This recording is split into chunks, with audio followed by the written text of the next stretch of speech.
The Boeing 787 Dreamliner is carrying passengers around the globe again after several incidents this winter forced the FAA to ground the aircraft for 3 months. On Monday, United Airlines will launch its brand new Denver to Tokyo route, a route that depends on the aircraft. I'm Kristen Lee Painter, the airline's reporter, and I'm being joined by Greg Feith, former senior air safety investigator with the National Transportation Safety Board, and he's here to answer some questions we have about the aircraft's safety. Thanks for joining us today, Greg. You're welcome. So I know that you've been on records calling this fix a very solid Band-Aid fix.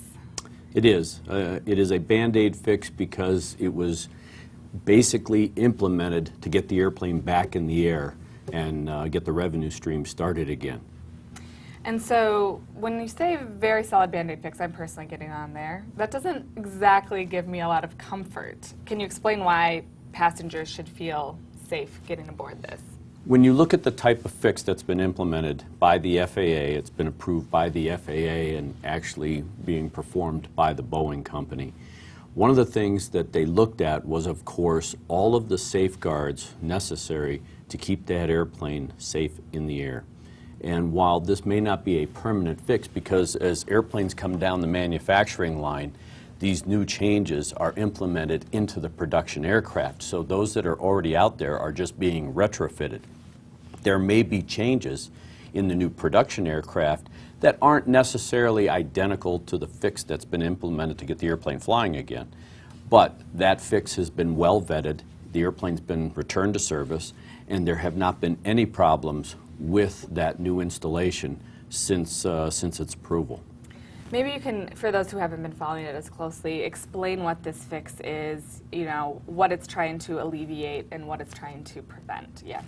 One of the biggest questions right now is still, what was the origin of the battery failure? It's been isolated to the battery, but no one, not the battery manufacturer, not the National Transportation Safety Board, not the FAA, not even Boeing, has been able to figure out what actually caused the batteries to fire off. All they know is that the things that they certified weren't the cause. Therefore, in looking at what has failed, the new fix changed the battery. They now have dividers in between each of the cells so that they can't short across each other, because that was a big concern, that there may have been a major short in this battery. This is a high-energy battery. Lithium-ion batteries pack a lot of energy in a very small package. And there are a number of different types of batteries used on this airplane and others. And so they wanted to make sure that there were no fault trees, if you will, to allow any kind of short to occur. So they changed the battery design. They've put, these are smart batteries. Unlike the battery in your phone, these actually have warning systems in each of the cells. So if there is a problem, it'll shut itself down, it'll shut the battery charger off. They're very, very smart batteries.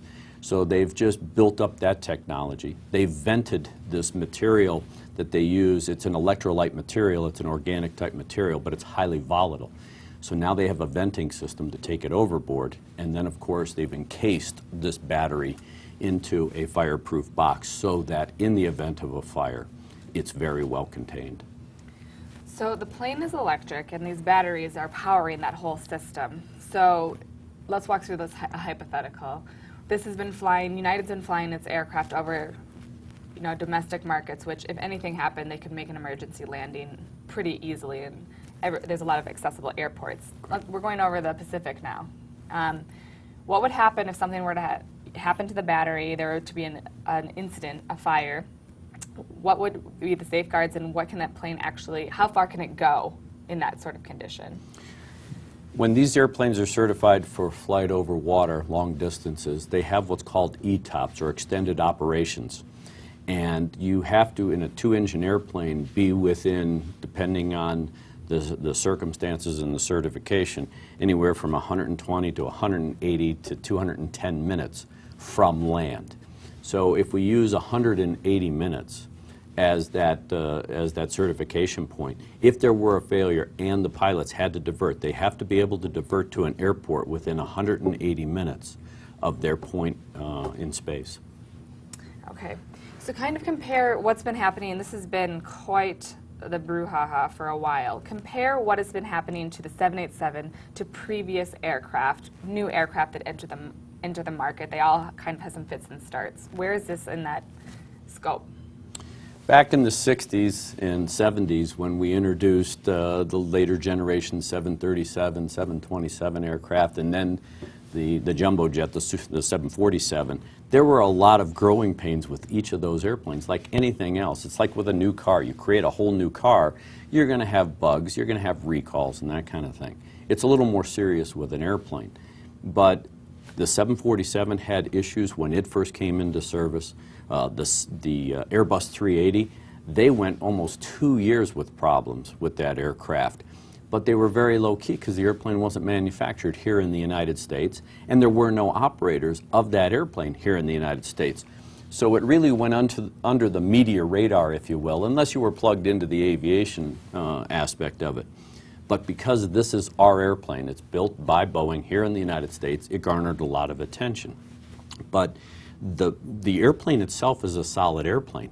It is a system or a portion of this airplane, a battery that powers systems, that drew all the attention because of the new technology. This is the first time lithium batteries have been used to power the entire system of the aircraft versus having engine power generators, just recharging a battery and that kind of thing. So it got a lot of attention, but this is a growing pain that in the production aircraft, and Boeing's already got the new generation 787s coming off the manufacturing line right now. So you're going to see these fixes, and they will be worked out. Airbus is introducing a brand new airplane, the A350.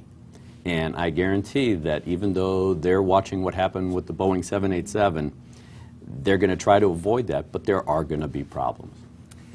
So, you're confident in the fix? Yes. Would you get on the aircraft tomorrow? Absolutely. Would you prefer it above other aircrafts? Yes. All right, thanks so much for joining us, Greg. You're welcome. I'm Kristen Lee Painter for the Denver Post.